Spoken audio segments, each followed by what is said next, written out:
Κυρίες και κύριοι, φίλες και φίλοι, απόψε είναι Κυριακή, 3 Δεκεμβρίου του 2024.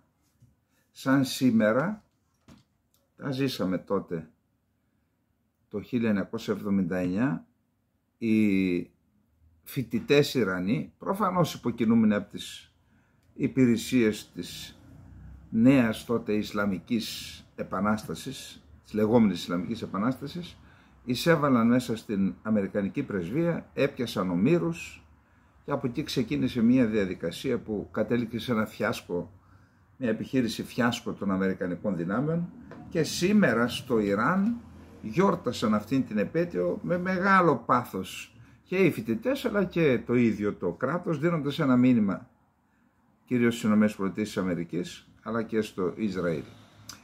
Παραμένει μεγάλο θέμα η αντίδραση του Ιράν, θα τη δούμε στη συνέχεια, εάν δηλαδή όντως πριν τις εκλογές δεν έμεινε τίποτα. Απόψε είναι η Κυριακή, αύριο Δευτέρα, Τρίτη έχουμε εκλογές, που λένε ότι ίσως και πριν τις εκλογές, κάποιοι λένε και οι ίδιοι έχουμε δηλώσει, μετά θα δείτε, ότι θα χτυπήσουν το Ισραήλ, και μάλιστα σκληρότερα από την επιχείρηση αληθινή υπόσχεση νούμερο 2 της 1ης Οκτωβρίου. Αυτό ως γενική εισαγωγή. Πάμε να δούμε τώρα. Σήμερα η Ελλάδα φιλοξένησε τον Πρωθυπουργό της Αλβανίας στην Θεσσαλονίκη, ο οποίος έκανε μία ομιλία. Είδαμε σε βίντεο, υποτιτλισμένο φυσικά, είδα ένα μέρος της ομιλίας. Θα διαβάσω ορισμένα αποσπάσματα. Προσπάθησε σε γενικές γραμμές η ομιλία του ήταν, θα έλεγα, καλή. Δηλαδή έστειλε μηνύματα θετικά για την Ελλάδα, επένεσε τον Έλληνα Πρωθυπουργό, είπε ότι έχουμε στρατηγική σχέση με την Ελλάδα. Θα έλεγα ότι αυτό που αποτελεί και πρόκληση να το λες μέσα στη χώρα μας, λέει ότι ο όρος Βόρεια Ύπρος είναι νεκρός. Δηλαδή σκότωσε και, εκτός από τη λογική, σκότωσε και τη γεωγραφία ο κύριος Ράμα. Δηλαδή δεν κατάλαβα. Λεγόταν χιλιετίες Βόρειος Ήπειρος, και τώρα από τότε που ιδρύθηκε το 1914, πότε ιδρύθηκε το αλβανικό κράτος, το ίδρυσαν οι ξένοι δηλαδή, για δικούς τους να έχουν μία δύναμη χώρα, να παίζουν παιχνίδια στην περιοχή μας. Θα μου πείτε, και με την Ελλάδα δεν παίζουν παιχνίδια μέσα. Αλλά εν πάση περιπτώσει η Αλβανία δεν ιδρύθηκε ως κράτος μετά από ένα εθνικό απελευθερωτικό αγώνα, πόλεμο. Εντάξει, την ίδρυσαν οι Ιταλοί, οι Γάλλοι και διάφοροι. Οι οποίοι Γάλλοι πήγαν να κάνουν και γαλλικό κράτος στην Κοριτσά, έτσι. Μην τα ξεχνάμε αυτά. Και λέει τώρα πέθανε ο όρος Βόρειος Ήπειρος. Θα μου πείτε, εδώ υπάρχει ένα μεγάλο κομμάτι των Ελλήνων πολιτικών διανοουμένων και διαφόρων άλλων που λένε ότι γιατί λες Βόρειο Ήπειρο, λέει είναι Νότια Αλβανία. Καλά, Νότια Αλβανία είναι ο γεωγραφικός όρος του κράτους. Είναι το νότιο μέρος του κράτους που λέγεται Αλβανία. Αυτό αναιρεί, σκοτώνει τη Βόρειο Ήπειρο. Και γιατί τους πειράζει Βόρειος Ήπειρος δηλαδή? Γιατί τους πειράζει Βόρειος Ήπειρος, που είναι αλήθεια? Εδώ μας φόρεσαν καπέλο, θέση θα έλεγα, τη Βόρεια Μακεδονία, που δεν ήταν ποτέ Βόρεια Μακεδονία, ούτε τα Σκόπια, ούτε ήταν μια λωρίδα μόνο εκεί στο μοναστήρι και εκεί στη Γευγελή. Μόνο μια λωρίδα ανήκε στη γεωγραφική Μακεδονία, και μας φόρεσαν καπέλο τη λεγόμενη Βόρεια Μακεδονία που δεν υπήρχε. Τη δημιούργησαν και τώρα θέλουν να σκοτώσουν τον όρο Βόρειος Ήπειρος. Θεωρώ ότι ήταν πρόκληση του Ράμα αυτή, και δείχνει ότι μπορεί να φόρεσε την προβιά του φίλου, δείχνει τι κρύβει κάτω από αυτήν την προβιά. Για να δούμε τι είπε όμως, γιατί επαναλαμβάνω, άσχετα με το τι κρύβει, η ομιλία του, εδώ είπαμε θα λέμε τα σωστά και τα λάθος, η ομιλία του σε γενικές γραμμές ήταν καλή, θα σας πω μετά κάποιες άλλες παρατηρήσεις. Λοιπόν, καταρχάς είπε ότι πλέον υπάρχουν Αλβανοί εκπαιδευτικοί που τώρα τους χρηματοδοτούσαν με τα μαύρα κονδύλια, τα απόρριτα κονδύλια, για να διδάσκουν στα Αλβανόπουλα την αλβανική γλώσσα. Εδώ να σας πω κάτι, τώρα δεν γίνεται εμείς να υπερασπιζόμαστε την ελληνική γλώσσα όπου ζουν Έλληνες, και οι Αλβανοί έχουν δικαίωμα να υπερασπίζονται τη γλώσσα τους. Αλλά μη μας δουλεύουν τώρα. Έρχεται και λέει ότι τώρα πια θα παίρνουν λεφτά αυτοί που διδάσκουν εθελοντικά. Τι εθελοντικά? Μήπως τώρα δεν έπαιρναν? ως τώρα, ή τουλάχιστον κάποιοι από αυτούς, δεν ξέρω αν ήταν οι περισσότεροι. Είπε ότι έκανε εκτενή αναφορά στη Θεσσαλονίκη, που ήταν ανέκαθεν ένα πέρασμα για τους Αλβανούς πολίτες, για τη φιλοξενία και τη θαλπορή που αισθάνθηκαν οι Αλβανοί στην Ελλάδα, και μίλησε για τους Αλβανούς πολίτες που έδωσαν πολλά στην Ελλάδα όλα αυτά τα χρόνια ως εργαζόμενοι. Είπε ακόμα ότι η τουριστική ανάπτυξη οφείλεται στους μετανάστες που ζουν στην Ελλάδα και επενδύουν. Καλά, τώρα εντάξει, μιλάμε και μεγάλα λόγια. Κάποιες επενδύσεις σε άνθρωποι που δουλεύουν εδώ, όσοι κερδίζουν έντιμα τα λεφτά τους στην Ελλάδα, είτε ήρθαν νόμιμα είτε ήρθαν παράνομα, όσοι είναι ικανοί, μορφωμένοι, αλλά και όσοι είναι ικανοί, δούλεψαν και έκαναν επενδύσεις, ασφαλώς και μπράβο τους, και τι να πω, όπως οι Έλληνες πηγαίνουν στο εξωτερικό και επιτυχάνουν, ας επιτυχάνουν και οι ξένοι στην Ελλάδα. Δεν υπάρχει καμία ένσταση σε αυτό, πιστεύω. Χρειάζεται μέσα μας να καλλιεργούμε τη φιλία για τον ελληνικό λαό. Οι Έλληνες μας έχουν βοηθήσει, ήταν δίπλα μας και τους σεβόμαστε πολύ. Είπε για αυτούς που ή κάποιοι που διαμαρτύρονταν έξω, σας είπα ότι είπε ότι αυτά, λέει, για τη Βόρειο Ήπειρο μας απασχόλησαν πριν από αιώνες. Τώρα είμαστε στον 21ο αιώνα και δεν ασχολούμαστε με το παρελθόν. Εδώ είναι εντάξει. Αυτούς που ήταν έξω τους χαρακτήρισε τους διαμαρτυρόμενους φαντάσματα του παρελθόντος, και μετά είπε ότι αυτοί που ήταν έξω, υπάρχει εδώ μια αναφορά ότι κατηγόρησαν τον Ράμα και το αλβανικό κράτος ότι καταπατά συστηματικά τα ανθρώπινα δικαιώματα της αναγνωρισμένης ελληνικής μειονότητας της Βορείου Ηπείρου, και διαμαρτυρήθηκαν και για τη δολοφονία του Κατσίφα. Εντάξει, και αυτόν τον αφήσαμε να πάει έτσι. Σαν το σκυλί στα μπέλη, δεν τον υπερασπίστηκε η Ελλάδα. Και είπε, η Βόρεια Ήπειρος είναι ένας όρος που έχει πεθάνει ο Ράμα, μετά την αναφορά σε αυτούς που είναι έξω, που έχει πεθάνει. Δεν είναι λόγος αυτός να καλλιεργούμε αρνητικά συναισθήματα απέναντι στην Ελλάδα. Η Ελλάδα είναι ένας απαραίτητος εταίρος που μαζί με την Ιταλία και την Τουρκία σχηματίζει ένα στρατηγικό τρίγωνο στην εξωτερική μας πολιτική. Θέλουμε να έχουμε τις καλύτερες σχέσεις με την Ελλάδα. Πιστεύω ότι αυτές οι σχέσεις δεν πρέπει να επηρεάζονται από υποθέσεις όπως αυτή του Φρέντι Μπελέρη. Είναι κρίμα που υπήρξε αυτό το περιστατικό που έβλαψε τις σχέσεις μας. Αλλά σε ό,τι με αφορά, η Ελλάδα είναι ένας στρατηγικός εταίρος, όχι απλώς γείτονας για την Αλβανία. Ο Κυριάκος Μητσοτάκης είναι ένας μοντέρνος ηγέτης της Ελλάδας και τον θεωρώ πολύ έξυπνο, πολύ καταρτισμένο πολιτικό. Έχω για αυτόν μόνο σεβασμό και φιλία. Δεν βλέπω κάποιο πρόβλημα από τη δική μου πλευρά για να ενισχυθεί η σχέση με την Ελλάδα. Αντιθέτως, πιστεύω ότι είναι πολύ σημαντικό για την Ελλάδα και την Αλβανία η σχέση αυτή να είναι ισχυρότερη. Είναι αλήθεια ότι η Ελλάδα πάντα στήριζε την ευρωπαϊκή προοπτική της Αλβανίας. Δεν είναι μακριά η ένταξη στην Ευρώπη, θέλουμε, λέει, 5 χρόνια, είναι ένας χρόνος εφικτός. Κανείς να μην αμφισβητεί τα όσα έκανε ο αλβανικός λαός και να μην αμφισβητεί και την πρόοδό του, φυσικά επενώντας τον εαυτό του, επί των ημερών του έγιναν αυτά. Να μην τρέπεται κανείς σας να λέει ότι είναι Αλβανός. Η χώρα έχει μπει στο ΝΑΤΟ, εμείς τη βάλαμε ανοήτως και μας γελάσατε και ακυρώσατε. Το κόμμα του Ράμα ακύρωσε τη συμφωνία που είχαμε υπογράψει για οριοθέτηση. Η χώρα έχει μπει στο ΝΑΤΟ, έχει κάνει πρόοδο σε όλους τους τομείς και λέει ότι πρέπει να με ψηφίσετε στις εκλογές που θα γίνουν την Άνοιξη.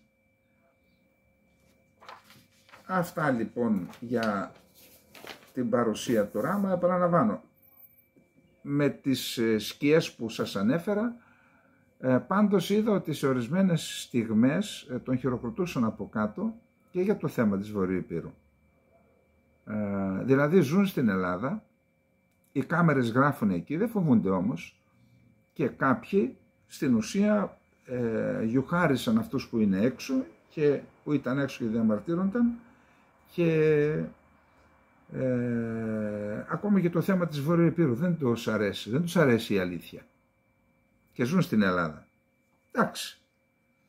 Τώρα, το παραμύθι με τη γαλάζια πατρίδα συνεχίζεται. Θυμάστε προχτές το πλοίο Αιγαίο που ποντίζει καλώδια είτε μεταφοράς ηλεκτρικού ρεύματος είτε τηλεπικοινωνιακά, όταν η Ελλάδα εξέδωσε, ο σταθμός της Λίμνου νομίζω, όταν εξέδωσε Ναύτεξ για την πόντιση καλωδίου μεταξύ Λέσβου και Χίου, η Τουρκία εξέδωσε τη δική της ναύτεξ και είπε εδώ είναι τουρκική υφαλοκρηπίδα που δεν την έχουμε οριοθετήσει, αλλά είναι τουρκική δικαιοδοσία. Δηλαδή τι σημαίνει αυτό? Ακούστε, είναι δυο νησιά, είναι τα χωρικά ύδατα και μεταξύ των χωρικών υδάτων των δύο νησιών των 6 μιλίων είναι μια απόσταση μικρή. Αυτή η Τουρκία θέλει να τη διεμβολήσει. Δηλαδή τι σημαίνει αυτό? Ότι τα νησιά δεν έχουν δικαίωμα στην υφαλοκρηπίδα και στην ΑΟΣ. Αυτό είναι ο θεμέλιος λίθος της γαλάζιας πατρίδας. Και δεν σταματήσαμε εκεί. Σήμερα εξέδωσε νέα ναύτεξ. Τι λέει? Χθες νομίζω. Τι λέει αυτή η νέα ναύτεξ? Η Ελλάδα εξέδωσε ναύτεξ για να κάνει τη διαδρομή μεταξύ Ρόδου και Καρπάθου πάλι το ίδιο πλοίο. Για τους ίδιους λόγους. Και εξέδωσαν πάλι ναύτεξ που λένε και εδώ είναι τουρκική δικαιοδοσία. Εδώ είναι χειρότερα τα πράγματα από ό,τι ήταν στην περιοχή μεταξύ Λέσβου και Χίου. Διότι εδώ η Τουρκία λέει ότι πηδάει τη Ρόδο, πάει ψιλοκρεμαστά η τουρκική υφαλοκρηπίδα και εδώ εμπεδώνεται με βάση τις τουρκικές ενέργειες το δόγμα της γαλάζιας πατρίδας. Οι τουρκικές αρχές εξέδωσαν ναύτεξ, η οποία κάνει λόγο για τουρκική υφαλοκρηπίδα σε περιοχή μεταξύ Ρόδου και Καρπάθου, με αφορμή ελληνικές έρευνες του σκάφους Αιγαίο για την ανάπτυξη πόντιση καλωδίου. Συγκεκριμένα την Παρασκευή, οι ελληνικές αρχές εξέδωσαν ναύτεξ για έρευνες από 2 έως 7 Νοεμβρίου. Σήμερα ο υδρογραφικός σταθμός της Σμύρνης αναφέρει ότι εξέδωσε ναύτεξ, στην οποία αναφέρει ότι ένα μέρος της περιοχής που δεσμεύτηκε βρίσκεται εντός τουρκικής υφαλοκρηπίδας στο Αιγαίο Πέλαγος, τα όρια της οποίας δεν έχουν ακόμα οριοθετηθεί από τα παράκτια κράτη. Όλες οι ερευνητικές δραστηριότητες στην περιοχή τουρκικής θαλάσσιας δικαιοδοσίας πρέπει να συντονίζονται από τουρκικές αρμόδιες αρχές. Καταλάβετε? 4 μέρες πριν έρθει, 6 μέρες, 5 πριν έρθει εδώ ο Τούρκος Υπουργός Εξωτερικών, φροντίζει να μας τα υπενθυμίζει αυτά. Γαλάζια πατρίδα, τα νησιά του Αιγαίου δεν έχουν ΑΟΣ και υφαλοκρηπίδα. Δεν είναι τουρκικό, μοναδικό στον κόσμο αυτό. Αυτά ξέρετε γιατί γίνονται? Λόγω του φοβικού συνδρόμου που κατατρίχει τις ελληνικές κυβερνήσεις τουλάχιστον από το 1994, τότε που άρχισε επίσημα η εφαρμογή της UNCLOS μέχρι σήμερα. Αυτό το φοβικό σύνδρομο και αυτή τη στάση των ελληνικών κυβερνήσεων θα την πληρώσουμε και θα την πληρώσουμε ακριβά και θα χρειαστεί τεράστιος κόπος και δεν ξέρω τι άλλο, εύχομαι να μην είναι και αίμα, για να αντιστρέψουμε την κατάσταση που έχει δημιουργηθεί εξαιτίας του φοβικού συνδρόμου. Ακούστε, μου έδειξαν ένα βιβλίο που λένε στα παιδιά να έχουν χάρτες με 6 και με 12 μίλια και λέει πέστε μας πώς θα εμποδίζονται τα τουρκικά καράβια να περνούν αν είναι 12 μίλια. Δηλαδή εδώ έχει γίνει ένα έγκλημα. Ένας άνθρωπος μιλάει για τη θαλάσσιο χωροταξικό σχεδιασμό που θα έπρεπε να είναι υπόθεση όλων αυτή. Αυτό το θέμα. Και για όλα τα άλλα τέλος πάντων. Ας ελπίσουμε να μην κληθούμε κάποια στιγμή να πληρώσουμε ακριβά αυτήν τη στάση των ελληνικών κυβερνήσεων από το 1994 μέχρι σήμερα. Πάμε στο δεύτερο θέμα. Τι άλλο είναι η Κύπρος? Ο Νίκος Χριστοδουλίδης, επιστρέφοντας από τις ΗΠΑ, βρέθηκε στην Αθήνα, στη Θεσσαλονίκη, ξανά στην Αθήνα μου φαίνεται, έκανε κάποιες, ή μάλλον στην Αθήνα συναντήθηκε με τον κύριο Μητσοτάκη, πήγε και σε ένα ποντιακό σύλλογο εκεί στον Δήμο Ελληνικού, νομίζω ότι τον τίμησαν, και πήγε και στην Θεσσαλονίκη και αναφέρθηκε σε μια σειρά από ζητήματα που αφορούν την Κύπρο. Καταρχάς στη Δένεια η Δένεια είναι νεκρή ζώνη, πράσινη νεκρή ζώνη. Να πούμε ότι η νεκρή ζώνη είναι έδαφος, θα μου πείτε όλο είναι έδαφος Κυπριακής Δημοκρατίας, αλλά ιδιαίτερα η νεκρή ζώνη είναι έδαφος που παραχώρησε η Κυπριακή Δημοκρατία, ελεύθερο έδαφος, στους ΟΗΕΔες για να εκτελούν αστυνομικά καθήκοντα. Οι ιδιοκτησίες παραμένουν, συνεχίζουν να είναι ελληνικές. Και εκεί οι Τούρκοι σήμερα που μιλάμε συνεχίζουν να κάνουν επεκτατικές κινήσεις μέσα σε περιουσίες, σε ελεύθερο έδαφος της Κυπριακής Δημοκρατίας και σε περιουσίες Ελλήνων. Για να δούμε τι είπε ο Χριστοδουλίδης για αυτό το θέμα. Η Κυπριακή Δημοκρατία έχει ήδη προβεί σε διαβήματα τόσο προς τα Ηνωμένα Έθνη όσο και στην Ευρωπαϊκή Ένωση για τις παράνομες τουρκικές ενέργειες εντός της νεκρής ζώνης, σημείωσε ο πρόεδρος της Δημοκρατίας Νίκος Χριστοδουλίδης. Σε δηλώσεις του το βράδυ της Παρασκευής σε τοπικά μέσα της Θεσσαλονίκης, ο Χριστοδουλίδης αναφέρθηκε και στο ρόλο της Λευκωσίας στην περιοχή της Μέσης Ανατολής, λέγοντας ότι είναι ανθρωπιστικός. Όταν το ρώτησαν για τις προκλήσεις των Τούρκων στη Δένεα, είπε: έχουμε ήδη προβεί σε διαβήματα τόσο στα Ηνωμένα Έθνη όσο και στην Ευρωπαϊκή Ένωση, τα μόνιμα μέλη του Συμβουλίου Ασφαλείας, για το συγκεκριμένο θέμα το οποίο παρακολουθούμε. Όντως υπάρχουν γενικότερα εντός της νεκρής ζώνης παραβιάσεις από πλευράς της Τουρκίας. Παραβιάσεις τις οποίες αντιμετωπίζουμε, αλλά την ίδια στιγμή, αν θέλετε, προκαλούν και μία δυσαρέσκεια μέσα στο πλαίσιο της προετοιμασίας που γίνεται για επανέναρξη των συνομιλιών.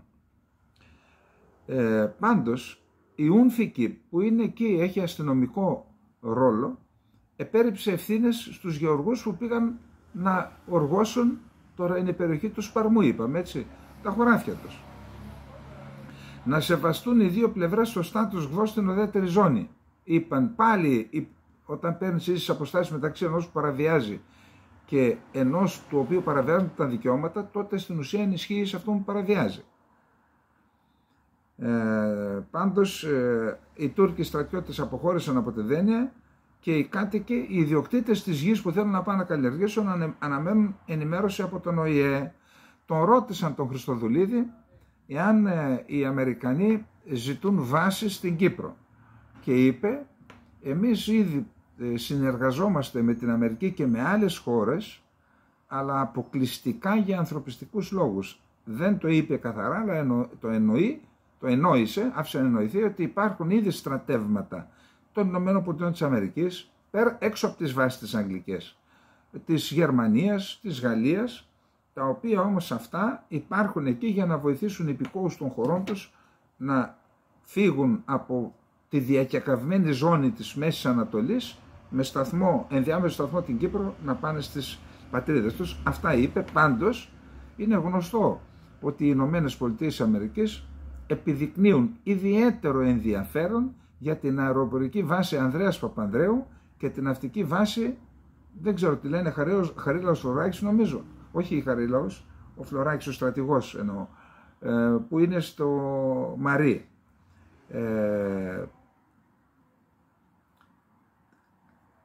Δεν ξέρουμε πώς θα εξελιχθεί αυτό το πράγμα, την ανάλυση μας την κάναμε χθες. Αν θέλετε, προστρέξτε στη χθεσινοβραδινή εκπομπή να δείτε τι μπορεί να συμβεί στην περιοχή. Δηλαδή, εάν μια στρατιωτική συνεργασία, στενότερη στρατιωτική συνεργασία με παραχώρηση, αν θέλετε, διευκολύνσεων, αμφιμποβάσεις, βάσεων αεροπορικής και ναυτικής στους Αμερικανούς, εάν αυτό οθήσει την Τουρκία πιο κοντά στη Ρωσία. Και τότε να δούμε τι θα γίνει στα κατεχόμενα. Το ρώτησαν και για την επικείμενη συνάντηση του Φιντάν στην Αθήνα. Είπε: εγώ έχω συναντηθεί με τον Έλληνα Πρωθυπουργό την Πέμπτη. Όντως ένα από τα θέματα που συζητήσαμε ήταν και η συγκεκριμένη συνάντηση την ερχόμενη εβδομάδα να μεταφερθούν μηνύματα τα οποία μεταφέρονται διαρκώς μέσα στο πλαίσιο του ελληνοτουρκικού διαλόγου, και εννοούμε μηνύματα προς την τουρκική πλευρά για το θέμα τους έναρξης μιας διαδικασίας που θα οδηγήσει σε λύση, ελπίζουμε, του Κυπριακού. Τώρα, έχουμε ένα άρθρο, θέλω να το διαβάσουμε με προσοχή, διότι δεν τα γνωρίζουμε όλα. Το Κυπριακό το γνωρίζουν καλύτερα, ιδιαίτερα τα τρέχοντα ζητήματα, καλύτερα οι Έλληνες της Κύπρου. Εδώ βλέπω ο κύριος Χατζικοστής μας κάνει μια υπόμνηση στον κύριο Χριστοδουλίδη και είναι και λίγο σκληρή και στον κύριο Μητσοτάκη. Η Ευρωπαϊκή Επιτροπή επιπλήττει στην τελευταία έκθεσή της στην Τουρκία και υπογραμμίζει ότι η εξομάλυνση των σχέσεών της με την Κυπριακή Δημοκρατία είναι συστατικό στοιχείο της ενταξιακής διαδικασίας. Για να προχωρήσει η ένταξη πρέπει να εξομαλύνει τις σχέσεις με την Κυπριακή Δημοκρατία, να την αναγνωρίσεις δηλαδή. Στην ουσία, η Ευρωπαϊκή Επιτροπή παραπέμπει σε μία σειρά διπλωματικών και νομικών βημάτων μέσω των οποίων η Άγκυρα θα αναγνωρίσει την τουρκική δημοκρατία. Είναι αυτή η θέση της Ευρωπαϊκής Ένωσης, είναι επιδίωξη και της κυβέρνησης της Κυπριακής ή όχι? Δηλαδή αυτό που λέει υποχρεούται να το λέει η Ευρωπαϊκή Ένωση, θα δούμε παρακάτω. Το επιδιώκει η Κυπριακή Δημοκρατία, η Δημοκρατία, την αναγνώρισή της από την Άγκυρα. Η διπλωματική, νομική και κάθε άλλη εξομάλυνση των σχέσεων της Τουρκίας με την Κυπριακή Δημοκρατία αποτελεί τμήμα του κεκτημένου, δηλαδή του πρωτοκόλου 10 και της αντιδήλωσης της 21ης Σεπτεμβρίου του 2005. Το μεν πρωτόκολλο 10 ρητός τονίζει ότι εντάχθηκε ολόκληρο το ενιαίο κράτος της Κυπριακής Δημοκρατίας με αναστολή του κεκτημένου στο βόρειο τμήμα λόγω κατοχής από την Τουρκία. Ρίχνει την ευθύνη στην Τουρκία, δεν υπάρχει ψευδοκράτος δηλαδή. Η δε αντιδήλωση της 21ης Σεπτεμβρίου του 2005 καθιστά σαφές ότι η αναγνώριση του ενιαίου κράτους της Κυπριακής Δημοκρατίας από την Τουρκία είναι όρος της ενταξιακής διαδικασίας της Τουρκίας. Γιατί δεν τηρείται, γιατί δεν πιέζει και η Κυπριακή Δημοκρατία και η Ελλάδα την Ευρωπαϊκή Ένωση? Ρε παιδιά, εσείς εδώ βγάλατε ένα πρωτόκολλο και έχετε μια αντιδήλωση. Γιατί φέρνετε την Τουρκία πιο κοντά? Για να κάνει βήμα πρέπει να αναγνωρίσει η Κυπριακή Δημοκρατία. Γιατί δεν την αναγνωρίζει? Και φυσικά να αρχίσει το κεκτημένο να εφαρμόζεται σε ολόκληρη την Κυπριακή Δημοκρατία και στα κατεχόμενα. Αντί αυτού λοιπόν, αντί αυτό να είναι βασική επιδίωξη και της Λευκωσίας και της Αθήνας, για να δούμε τι γίνεται εδώ. Είναι αυτό το τμήμα του κεκτημένου πρόταγμα για τον πρόεδρο Χριστοδουλίδη, ο οποίος μάλιστα δηλώνει και ακρεφνής ευρωπαϊστής? Όχι. Βέβαια, λέει το κύριο άρθρο της σημερινής, το άρθρο γνώμης. Και επειδή δεν είναι πρόταγμα, πρόταξη το λέει, πώς ενεργεί η Τουρκία? Εφόσον εμείς δεν επιμένουμε στην αναγνώριση του ενιαίου κράτους της Κυπριακής Δημοκρατίας από την Άγκυρα, η Τουρκία αξιώνει την αναγνώριση του ψευδοκράτους από εμάς τους ιδίους και την κήρυξη αυτοδιάλυσης της Κυπριακής Δημοκρατίας. Ερώτημα. Γι' αυτό μπήκαμε στην Ευρωπαϊκή Ένωση, κύριε Πρόεδρε? Για να σηκώσουμε στις Βρυξέλλες ως δική μας σημαία την προηγούμενη τουρκική θέση των δύο ισότιμων συνιστόντων κρατών με πολιτική ισότητα, εννοεί την διζωνική, και να καταργήσουμε το ενιαίο κράτος της Κυπριακής Δημοκρατίας? Ή μήπως είναι ουτοπία η διατήρηση της Κυπριακής Δημοκρατίας? Σε αυτήν δεν ορκιστήκατε? Σε μια ουτοπία? Και ποιος είναι ο δικός σας ρεαλισμός καθώς και των Αθηνών? Είναι ή όχι η προηγούμενη τουρκική θέση περί ομοσπονδίας, όπως καθορίστηκε από τους Βρετανούς και τους Τούρκους το 1956 στην πρακτική της διχοτόμησης του 1974? Κύριε Χριστοδουλίδη, εκτός από πρόεδρος είστε και ιστορικός. Δεν έτυχε να διαβάσετε ή να ακούσετε για την Ομοσπονδία ως μορφή τουρκικής διχοτομικής λύσης? Αλλά ακόμη και αν αυτά ανήκουν στο μακρινό παρελθόν. Την αντιδήλωση του 2005 και το πρωτόκολλο 10 ούτε το είδατε, ούτε το διαβάσατε. Και τι είδατε? Και τα είδατε όμως και τα διαβάσατε. Απλώς τα βάλατε στο ράφι, χωρίς να έχετε άλοθη για την επιμονή σας στην τουρκική διχοτομική θέση της Ομοσπονδίας. Και να μην αυταπατάστε, κύριε Πρόεδρε, ότι ακόμα και αν επιτύχετε σε εισαγωγικά τη διχοτομική Ομοσπονδία, ότι αυτό θα είναι το τέλος του δρόμου, ότι θα είναι η λύση βιώσιμη. Ακούτε άραγε και διαβάζετε ότι οι Τούρκοι θέλουν ολόκληρη την Κύπρο? Προφανώς ναι. Συνεπώς ούτε για τα νέα δεινά που θα επέλθουν μετά την όποια ομοσπονδία θα έχετε άλοθη. Γερή καμπάνα βαράει για τα επόμενα βήματα που έρχονται. Υπάρχει πάμε στο τρίτο μας θέμα, που είναι η Τουρκία. Υπάρχει μια πολύ σημαντική συνέντευξη σήμερα του Φιντάν στην Χαντέ Φιράτ. Η Χαντέ Φιράτ είναι επικεφαλής, νομίζω, του πολιτικού τμήματος της Χουριέτ. Η Χουριέτ είναι κατεστημένος στην Τουρκία. Υπάρχει μια μεγάλη συνέντευξη, δηλαδή αν είχα χρόνο ή αν είχα επιτελείο θα κάναμε μια εκπομπή μόνο για αυτή τη συνέντευξη. Συνέντευξη και ανάλυση της. αναφέρεται κυρίως στο Ιράκ. Το κουρδικό είναι βασικά το θέμα, αυτό καίει και ταλαιπωρεί την Τουρκία, στη Συρία, στις σχέσεις της Τουρκίας με την Δαμασκό. Λέει ότι βάζει ως προϋπόθεση ο Άσαντ να αποσύρουμε τις δυνάμεις, εμείς του λέμε όχι, πρώτα να τα βρούμε και μετά να τις αποσύρουμε, το γνωστό τουρκικό κόλπο, έτσι δηλαδή ποτέ. Είπε επίσης ότι πετύχαμε να κάνουμε τη ζώνη των 30 χιλιόμετρων στο έδαφος του Ιράκ. Δεν είμαι σίγουρος αν το πέτυχαν επιχειρησιακά αυτό. Σε ορισμένες περιοχές μπήκαν, αλλά σε άλλες ακόμα οι αντάρτες κρατούν. Εν πάση περιπτώσει, είναι μια σημαντική συνέντευξη. Καλό θα ήταν να τη διαβάσουν στο Υπουργείο Εξωτερικών και τα άλλα Υπουργεία και οι αρμόδιες υπηρεσίες, γιατί από τον τρόπο με τον οποίο ξετυλίγει τις σκέψεις του για την τουρκική εξωτερική πολιτική σε αυτές τις χώρες, μπορούμε να βγάλουμε συμπεράσματα τι πραγματικά επιδιώκει. Δεν μπορεί εκεί να είναι λύκος και εδώ να είναι πρόβατο, το ίδιο πρόσωπο που εκπροσωπεί και την ίδια χώρα και ό,τι υπάρχει από πίσω. Διαβάστε το. Διαβάστε το, θα είναι πολύ χρήσιμο. Τώρα, στην Τουρκία όπως και στην Ελλάδα, όπως και στην Ευρώπη, στην Ελλάδα δεν ξέρω αν επικρατεί προβληματισμός ιδιαίτερος.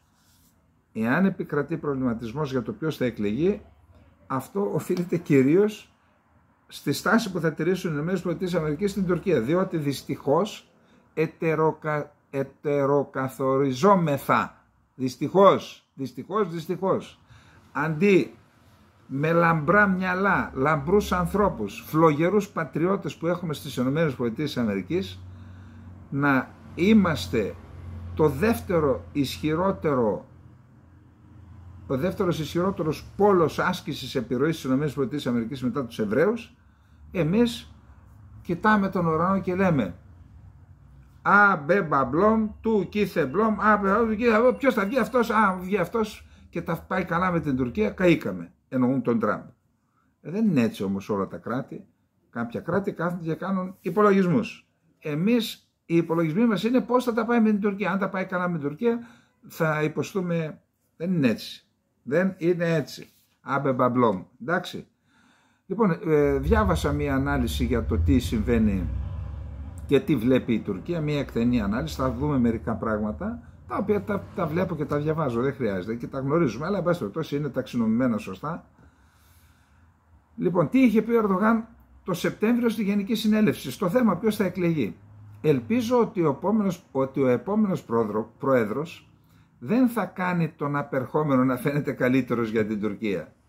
Θέλοντας να πει, όποιος βγει να είναι καλύτερος από τον απερχόμενο.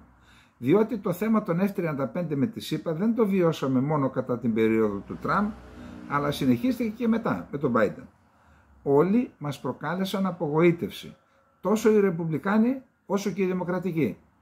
Αυτό δείχνει ότι παρότι ο Ερντογάν συναντήθηκε με τον Τραμπ άκουσον στα 4 χρόνια 9 φορές και πήγαινε, έκανε κάτι συναντήσεις στον Λευκό Οίκο, ολόκληρο τσούρμο, το διοικητή της ΜΙΤ, τον Υπουργό Εξωτερικών, έκανα 5-6 εκεί και βάζαν τα πράγματα κάτω και του δώσανε, είχε και μαστίγιο και καρότο ο Τραμπ, έπεσαν καμτσικές, έτσι λέγανε, καμουτσίκι.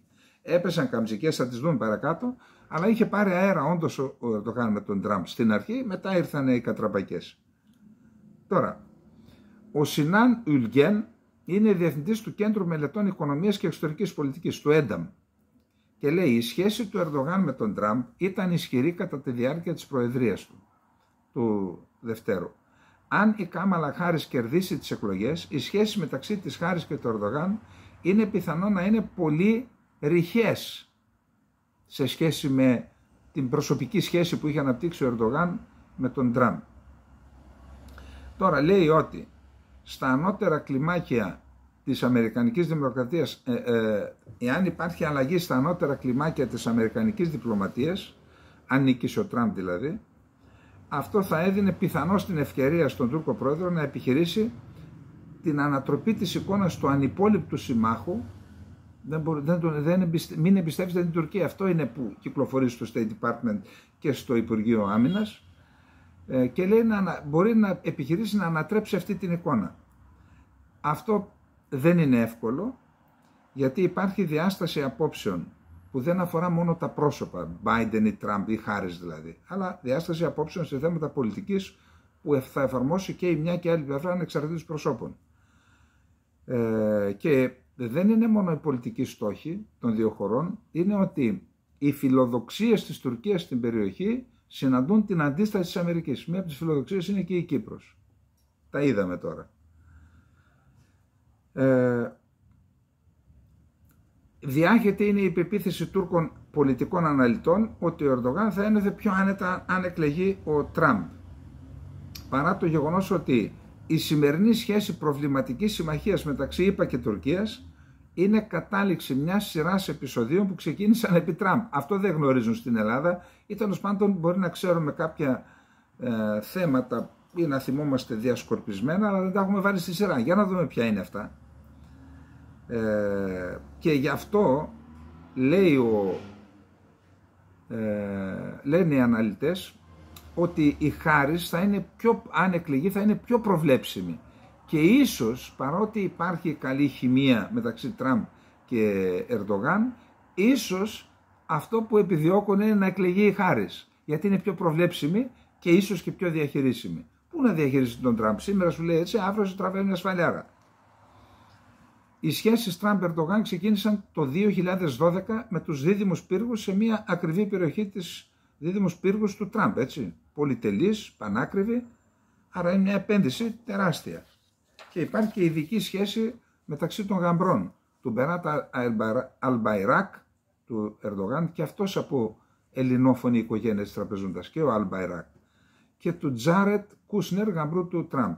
Κάποια στιγμή πρέπει να δούμε το ρόλο που έχουν παίξει οι καταγόμενοι από την περιοχή, οι γεννηθέντες στην περιοχή του Πόντου ή καταγόμενοι, ή και ελληνικής καταγωγής πιθανόν.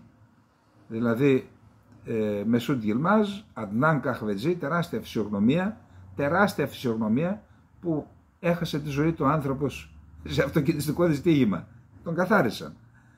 Ο ίδιος ο Ερντογάν και άλλοι, και ο Ετζεβίτ, και αυτός από την περιοχή του Πόντου ήταν. Πρέπει να δούμε τι ρόλο έπαιξαν αυτοί οι εκπόντου καταγόμενοι πολιτικοί στη σύγχρονη Τουρκία. Τώρα, πώς άρχισαν τα προβλήματα Ερντογάν-Τραμπ? Ξεκίνησαν εμφανώς με το πραξικόπημα. Το πραξικόπημα το τουρκικό κράτος το αποδίδει στις ΗΠΑ και στο Γκιουλέν. Γκιουλέν, είπα Γκιουλέν, αφού ήταν εκεί ο Γκιουλέν. Άρα ο Ερντογάν σου λέει, κάτσε ρε φίλε, τι φίλος είναι αυτός όταν πάει να με ρίξει? Ένα είναι αυτό. Μεγάλο πρόβλημα. Στη συνέχεια ήρθε η αποβολή για τα F-35, από το πρόγραμμα των F-35 που είχε πάρει ήδη ο Ερντογάν, το S-400.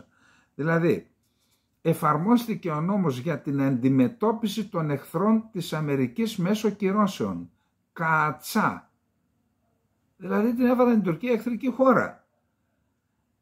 Και έτσι τώρα η Τουρκία σου λέει, κάτσε ρε, μήπως με τον άλλο πρόεδρο, με την Καμάλα Χάρις μπορέσουμε και τα καταφέρουμε, αφού αυτός μας έβγαλε. Επίσης ήταν το σκάνδαλο της Halk Bank, το οποίο δεν κατέληξε, εκτίμηση κάνω, δεν έχω πληροφορίες, αλλά από ό,τι παρακολούθησα την ιστορία δεν κατέληξε σε τιμωρία της Τουρκίας και της τουρκικής τράπεζας, γιατί παίζονται πολλά δισεκατομμύρια και κάποια από αυτά τα δισεκατομμύρια μαύρα μπορεί να καταλήξουν σε κάποιους λογαριασμούς που δεν τους ελέγχει κανένας και έτσι δεν έχουμε αποτέλεσμα. Σε προηγούμενο αντίστοιχο ή τέλος πάντων παραβίαση νόμων του Αμερικανικού κράτους από την BNP Paribas, νομίζω, είχαμε 9 ή 12 δισεκατομμύρια πλήρωσε η Γαλλική Τράπεζα. Οι Τούρκοι τίποτα. Αν πάση περιπτώσει, πάντως είναι ένα θέμα. Και φυσικά το κορυφαίο όλων είναι το κουρδικό. Η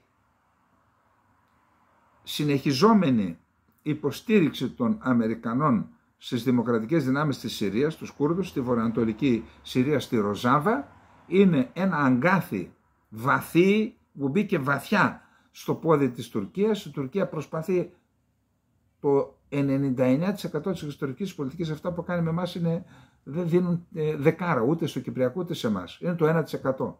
Το 99% είναι εκεί. Και ό,τι βήματα κάνει με τη Ρωσία και δόθε κήθε γίνονται γι' αυτό. να πείσουν τον Άσαντ να συνεργαστεί με την Τουρκία να πετάξουν έξω Κούρδους και Αμερικανούς από το Συριακό έδαφος.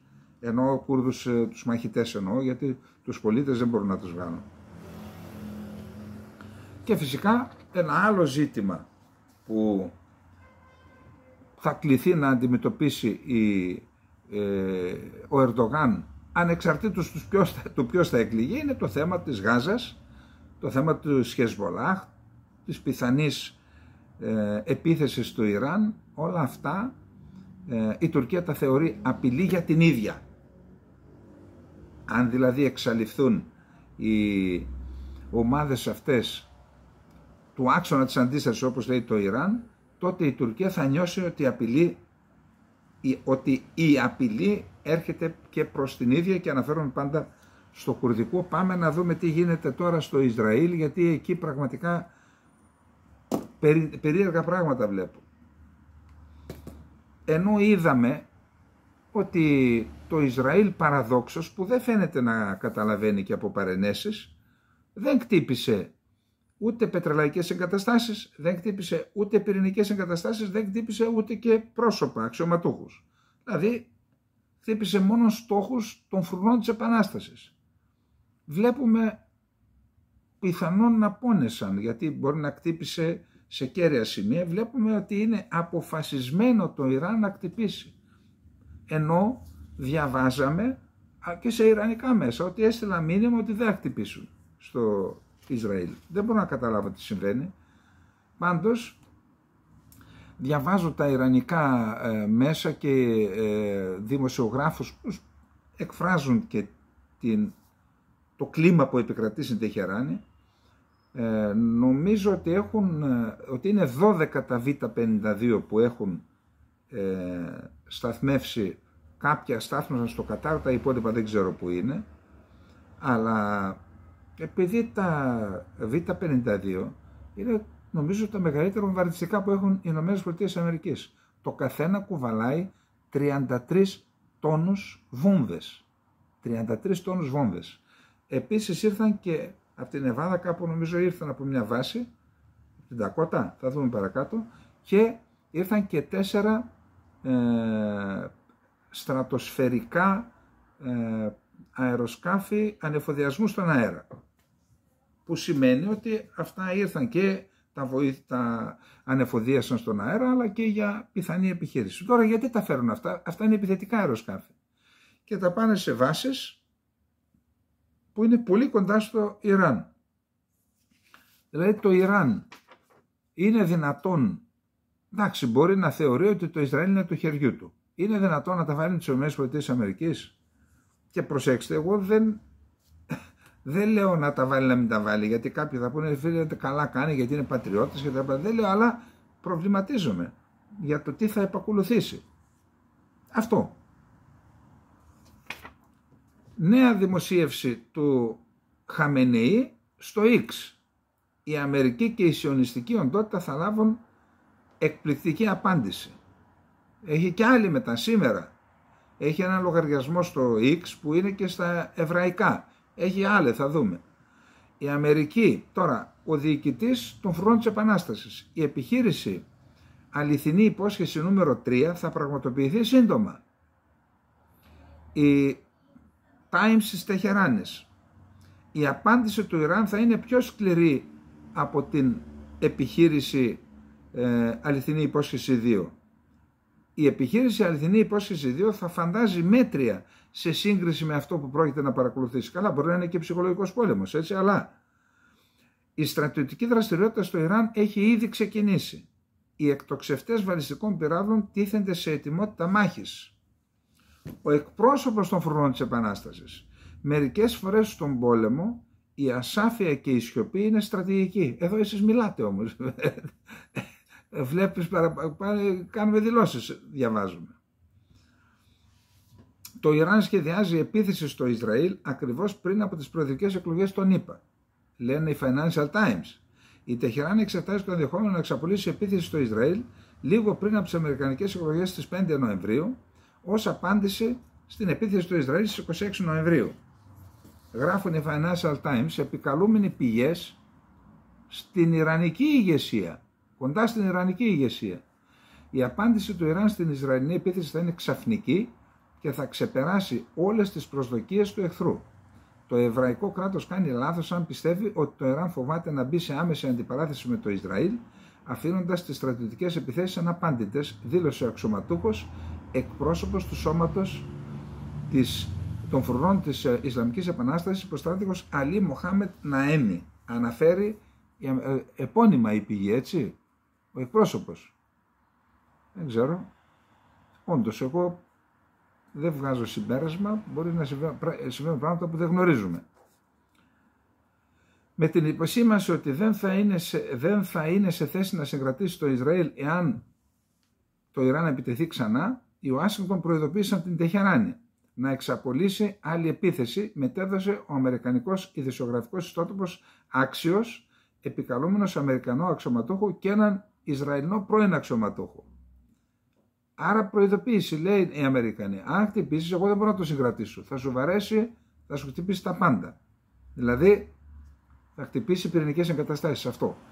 Επίσης, υπάρχουν πληροφορίες που λένε ότι το Ιράν θα επιτευθεί στο Ισραήλ από Ιρακινό έδαφος. Το είπαμε και χθες αυτό. Αμερικανικά βομβαρδιστικά Β-52 έφτασαν στη Μέση Ανατολή. Παρασκευή το ανακοίνωσαν το Πεντάγωνο. Σάββατο η CENTCOM, η κεντρική διοίκηση που είναι υπεύθυνη για την περιοχή, ανακοίνωσε ότι έφτασαν τα Β-52. Στρατηγικά βομβαρδιστικά από τη βάση Μαϊνότ της πολεμικής αεροπορίας των ΗΠΑ στη Βόρεια Ντακότα έφτασαν στον τομέα ευθύνης της CENTCOM, του Μεικτού Διοικητηρίου των Αμερικανικών Ενόπλων Δυνάμεων, που είναι αρμόδιο για τη Μέση Ανατολή, σύμφωνα με λακωνική ανάρτησή του σε ιστότοπους κοινωνικής δικτύωσης. Λέει, 2 αεροσκάφη Β-52 προσγειώθηκαν στο Κατάρ και ορισμένα F-16 προσγειώθηκαν στην Αμερικανική βάση στο Μπαχρέιν. Μία ανάρτηση δημοσιεύθηκε από τον εβραϊκό λογαριασμό του Αγιατολάχ Χομεϊνί, στα εβραϊκά δηλαδή, την είδα, λέει, και αυτή έγινε αμέσως μετά την ανάπτυξη των Β-52, απάντηση δηλαδή. Και λέει, οι Ηνωμένες Πολιτείες και τι λέει στην απάντηση ο Χαμενεή? Η ΗΠΑ και το σιωνιστικό καθεστώς θα λάβουν μια συντριπτική απάντηση σε αυτό που κάνουν εναντίον του Ιράν και του μετώπου της αντίστασης. Και μέσω της Ελβετίας έστειλαν μηνύματα στο Ιράν και είπαν δεν θα μπορέσουμε να συγκρατήσουμε το Ισραήλ αν το χτυπήσετε. Οι ΗΠΑ προειδοποίησαν το Ιράν ότι δεν θα μπορέσει να συγκρατήσει το Ισραήλ. Το είπαμε και αυτό. Αξιωματούχος του κινήματος Νουγιάμπα του Ιράκ. Σιητικό κίνημα, όλα αυτά είναι χρηματοδοτούμενα, εξοπλιζόμενα, κατευθυνόμενα από την Τεχεράνη. Εάν αποδείξουμε ότι οι ΗΠΑ βοήθησαν το Ισραήλ να βάλει στόχο το Ιράκ, τότε εμείς θα στοχεύσουμε τις αμερικανικές βάσεις. Ο Ισραηλινός στρατός ανέφερε ότι εντόπισε 30 ρουκέτες που εκτοξεύτηκαν από το Λίβανο στην περιοχή της Γαλιλαίας στο βόρειο Ισραήλ. Οι Ισραηλινές ένοπλες δυνάμεις, αεροπορία δηλαδή, βομβαρδίζει το Μπααλμπέκ, όπου εκεί υπάρχουν εγκαταστάσεις και βάσεις της Χεσμολάχ, και την Τύρο. Οι Ισραηλινοί στρατιώτες της 5ης Ταξιαρχίας εντόπισαν στη Γάζα υπόγειο εργαστήριο της Χαμάς παραγωγής ρουκετών, βλημάτων, χειροβομβίδων και βρήκαν και καταδυτικό εξοπλισμό που το χρησιμοποιούσαν οι Παλαιστίνοι της Χαμάς, που πήγαιναν υποθαλασσίως και έβγαιναν σε ακτές του Ισραήλ και έκαναν επιθέσεις. Λέει υπήρχαν μέσα διάφορα φούρνος, γραφεία κτλ. Αφού τη χαρτογράφησαν, την σύραγγα την κατέστρεψαν. Ο Ισραηλινός στρατός ανακοίνωσε χθες Σάββατο το βράδυ ότι περίπου 900 τρομοκράτες της Χαμάς, όπως τους ονομάζει, και άλλων Παλαιστινιακών ενόπλων κινημάτων σκοτώθηκαν στη διάρκεια των αεροπορικών βομβαρδισμών στη Τζαμπάλια. Εκεί οι Παλαιστίνοι λένε ότι αυτοί ήταν οι περισσότεροι, αν όχι όλοι, άμαχοι. Τι λέει μια πλευρά, τι λέει η άλλη. Από τη λωρίδα της Γάζας, μετά από αρκετές ημέρες, εκτοξεύτηκαν 2 βλήματα τα οποία έπεσαν στην Ύπαιθρο στο νότιο Ισραήλ. Στο Κάιρο σήμερα υπάρχουν σημαντικές διπλωματικές συνομιλίες, λαμβάνουν χώρα μεταξύ της Φατάχ και της Χαμάς, με στόχο τη σύσταση μιας επιτροπής για τη διαχείριση της Γάζας την επόμενη ημέρα. Και πάμε να δούμε τώρα τι γίνεται στις Ηνωμένες Πολιτείες της Αμερικής. Λοιπόν, εκεί δεν θα σας ζαλίσω τώρα φτάσαμε, σήμερα είναι 3. Αύριο Δευτέρα, Τρίτη, έχουμε εκλογές. Επαναλαμβάνω, δεν θα σας ζαλίσω με νούμερα. Θα σας πω ότι στις 7 πολιτείες υπάρχει η διαφορά σε όλες τις δημοσκοπήσεις σχεδόν είναι 1-1,5 μονάδα. Πότε είναι ένας μπροστά, πότε είναι ο άλλος πίσω. Άρα, θρίλερ. Υπάρχει μια είδηση που αυτήν θα τη διαβάσουμε για την Αϊόβα. Να εξηγήσουμε γιατί αυτές οι 7 πολιτείες είναι κρίσιμες. Διότι σε όλες τις άλλες πολιτείες η διαφορά, δηλαδή σε όσους κερδίζουν καθαρά η δημοκρατική, η διαφορά είναι πάνω από 10 μονάδες, που δεν μπορεί να ανατραπεί, και σε όσους κερδίζουν οι ρεπουμπλικάνοι, και εκεί η διαφορά είναι πάνω από 10 μονάδες. Οι 7 αυτές πολιτείες η διαφορά είναι, έτσι είναι το εκλογικό σώμα. Τώρα λοιπόν πάει να προσθεθεί και η Αϊόβα, όπου ήταν μπροστά 8-10 μονάδες ο Τραμπ, και τώρα μία δημοσκόπηση φέρνει μπροστά την Κάμαλα Χάρις. Όμως, να το δούμε επακριβώς το θέμα για να δούμε λοιπόν, επειδή είναι νέο στοιχείο, γι' αυτό πάω σε αυτή τη δημοσκόπηση, τα άλλα σας τα είπα.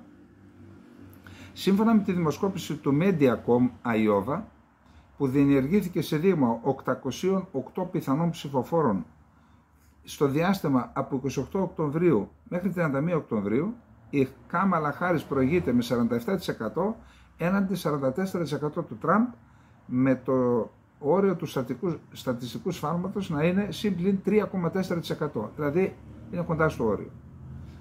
Και αυτό λέει ανατρέπει τα δεδομένα. Όμως, άλλη δημοσκόπηση του Emerson College σε παρόμοιο μεγέθους δείγμα υπέδειξε ότι η τάση είναι εντελώς διαφορετική. Ο Τραμπ προηγείται με διαφορά 10 μονάδων έναντι της Χάρις. Αυτό επειδή θα ακούσατε για την Αϊόβα, εγώ σας λέω τι λέει η μία δημοσκόπηση και τι λέει η άλλη. Πάντως, ο Τραμπ μοιράζει υπουργεία ήδη, δηλαδή κάνει υπουργικό συμβούλιο. Δήλωσε σήμερα, μετά τη νίκη στις εκλογές, είμαι έτοιμος να πάω στην Τεχεράνη για ειρήνη στη Μέση Ανατολή. Τζογάρι τώρα. Το CNN, επικαλούμενο Αμερικανός αξιωματούχος. Η εθνική φρουρά προετοιμάζεται για πιθανές εμφύλιες αναταραχές σε πολλές πολιτείες λόγω εκλογών. Και υπάρχει, μπορούμε να πούμε, και ένα σχετικό συναγερμό στην Ευρωπαϊκή Ένωση για το αν κερδίσει ο Τραμπ ή η Χάρις. Ποια είναι τα προβλήματα? Έχω ένα καταπληκτικό άρθρο, δεν έχουμε χρόνο. Τα προβλήματα ποια είναι? Οι δασμοί που θα βάλει σε περίπτωση που κερδίσει ο Τραμπ, οι δασμοί που θα βάλει 10 λέει και 20% θα πλήξουν την ευρωπαϊκή οικονομία, κυρίως τη γερμανική, από την οποία εξαρτάται η οικονομία της Ευρωπαϊκής Ένωσης. Επίσης, ο εμπορικός πόλεμος που θα ενταθεί με την Κίνα θα επηρεάσει εκ των πραγμάτων και τις σχέσεις της Ευρώπης με την Κίνα, διότι θα ασκηθούν πιέσεις από την Αμερική, αφού κάνω εγώ, κάνω το και εσύ. Αυτό θα επιτείνει, θα μεγενθύνει μάλλον τα προβλήματα που θα προκληθούν στην ευρωπαϊκή οικονομία. Υπάρχει επίσης και το θέμα της Ουκρανίας. Προβληματίζονται στην Ευρώπη ότι εάν τελικώς κάνει πράξη αυτό που λέει ο Τραμπ, αν τελειώσει ο πόλεμος, δεν λέμε αυτό, αν κόψει τη βοήθεια στην Ουκρανία, η Ευρώπη δεν μπορεί να σηκώσει στην πλάτη της την βοήθεια στην Ουκρανία σε έναν πόλεμο ο οποίος ήδη χάνεται. Έχει μεγάλο προβλήματα ο Ουκρανικός στρατός στα μέτωπα της και στο Κούρσκ, που αυτό θα αποδειχθεί ότι ήταν ένα φιάσκο τελικά, αλλά και στα άλλα μέτωπα.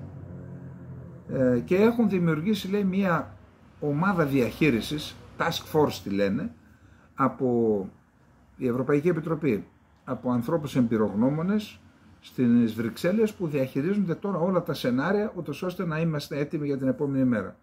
Για την Ευρώπη καλό είναι. Και ο Ρούτε κάνει γυμναστική κάθε μέρα, όχι στο γυμναστήριο, στα σενάρια που θα δούμε πώς θα εξελιχθούν τα πράγματα. Τώρα, η Wall Street Journal λέει ότι οι Κινέζοι hacker διείσδησαν βαθιά στο σύστημα παρόχων τηλεπικοινωνίας των ΗΠΑ, κατέγραψαν με επιτυχία συνομιλίες από άτομα που εμπλέκονται στο επιτελείο και της Χάρις και του Τραμπ, ίσως άκουσαν και τους ίδιους. Τώρα, για να δούμε τι γίνεται. Αν κερδίσει ο Τραμπ, τι πρωτιές, είτε αρνητικές είτε θετικές θα έχει, και αν κερδίσει η Χάρις, τι πρωτιές θα έχει. Ο Τραμπ θα είναι ο πρώτος πρόεδρος που υπηρέτησε μη διαδοχικές θητείες, δηλαδή που έχασε και μετά επανήλθε. Ο πρώτος στην ιστορία της Αμερικής. Θα είναι ο γυρεότερος πρόεδρος που εκλέγεται. Εντάξει, δεν υπάρχει γυρεότερος. Θα είναι ο πρώτος καταδικασμένος. Υπάρχει ήδη μια καταδίκη που δεν έχει ακόμα για κακούργημα, έτσι. Και θα είναι ο πρώτος πρόεδρος που παραπέμφθηκε 2 φορές. Αν κερδίσει η Χάρις, θα είναι η πρώτη γυναίκα πρόεδρος στην ιστορία των ΗΠΑ. Θα είναι η πρώτη έγχρωμη γυναίκα πρόεδρος. Ο Ομπάμα ήταν ο πρώτος έγχρωμος άντρας πρόεδρος. Ο άντρας θα είναι ο πρώτος κύριος. Είχαμε πρώτη κυρία, τώρα θα έχουμε πρώτο κύριο. Και θα είναι ο δεύτερος πρόεδρος των ΗΠΑ που εκλέγεται από την Καλιφόρνια μετά τον Νίξον. Αυτά, και να πάμε πολύ γρήγορα τώρα στη Ρωσία να δούμε τι συμβαίνει εκεί. Ο Μετβέντεφ έκανε δηλώσεις, νομίζω ότι αξίζει να τις ακούσουμε. Δεν έχουμε, και αναφέρεται στο ποιος θα εκλεγεί στη ΗΠΑ, δεν έχουμε κανένα λόγο να διατηρούμε μεγάλες προσδοκίες όποιος και αν εκλεγεί. Για τη Ρωσία οι εκλογές δεν αλλάζουν τίποτα, γιατί οι θέσεις των υποψηφίων αντικατοπτρίζουν πλήρως τη δικομματική συνένεση για την ανάγκη να ιτηθεί η Ρωσία. Η Καμάλα είναι ανόητη, τώρα τι να πω, δεν ξέρω, άπειρη, ελεγχόμενη, και θα φοβάται όλους που είναι γύρω της. Θα διοικείται από μία σύνοδο των σημαντικότερων υπουργών και βοηθών με την έμμυση επιρροή της οικογένειας Ομπάμα. Ένας κουρασμένος Τραμπ που δίνει γενικές φράσεις όπως «θα προσφέρω συμφωνία, έχω εξαιρετική σχέση με τον έναν ή με τον άλλον», θα αναγκαστεί επίσης να ακολουθήσει όλους τους κανόνες του κατεστημένου και του συστήματος. Δεν θα μπορέσει να σταματήσει τον πόλεμο, ούτε για 1 μέρα, ούτε για 3 μέρες, ούτε για 3 μήνες. Και αν προσπαθήσει πραγματικά, ακούστε τι λέει, θα είναι ο επόμενος Τζον Κένεντι που τον σκότωσαν. Εννοεί το κατεστημένο, κυρίως το στρατιωτικό βιομηχανικό. Έτσι. Μόνο ένα πράγμα είναι σημαντικό. Πόσα χρήματα θα καταφέρει να διαθέσει ο νέος πρόεδρος των ΗΠΑ για τον μακρινό πόλεμο κάποιου άλλου, και αυτά τα χρήματα θα τα διαθέσει στο στρατιωτικό βιομηχανικό συγκρότημα και να τα μοιραστούν και οι οπαδοί του Μπαντέρα στην Ουκρανία.